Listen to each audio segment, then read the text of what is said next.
What's up, guys and gals? Here we go with the Jada Toys RoboCop 3.0. I actually haven't seen the 2014 RoboCop movie, but I heard it was pretty good. As figures in the 4-inch scale, it stands just a tiny bit above 4 inches. Give you guys a 360 of the figure.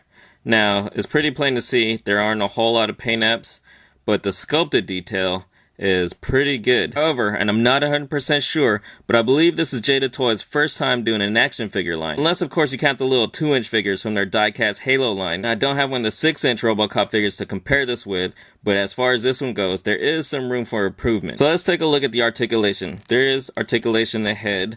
Not a whole lot of range of motion there. Now, the shoulders give you pretty much a full range of motion, but then you get to the elbows, and that's as far as you can bend it. That is already a problem. And there's also no wrist articulation. There's also no upper torso or waist articulation at all. You do get a fair range of motion in the hips, but then you get to the knees, and just like the elbows, that's pretty much as far as you can bend it. So it's not great. And there's also no ankle articulation. I only messed around with this for a little bit before starting this review, but check this out.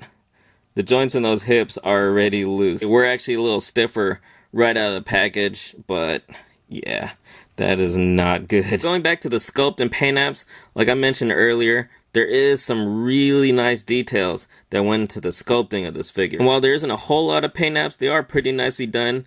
Some little details in there, and the glossy parts are a nice touch. Weapons include his pistol, which is also nicely detailed. Aside from the black, there's also some silver and some red in there. And there's also a submachine gun, which is also pretty nicely detailed. They even have OCP printed on both sides of the magazine. Now, this is where that lack of wrist articulation makes a difference. Without it, he's stuck holding his guns kind of goofy. Now, if you straighten out the elbows, it works a little better, but in the left hand, as you can see, it's still kind of at an awkward angle. All in all, while it's not an entirely terrible figure, I'd only really recommend it if you're like me and you're a junkie for 4-inch scale figures.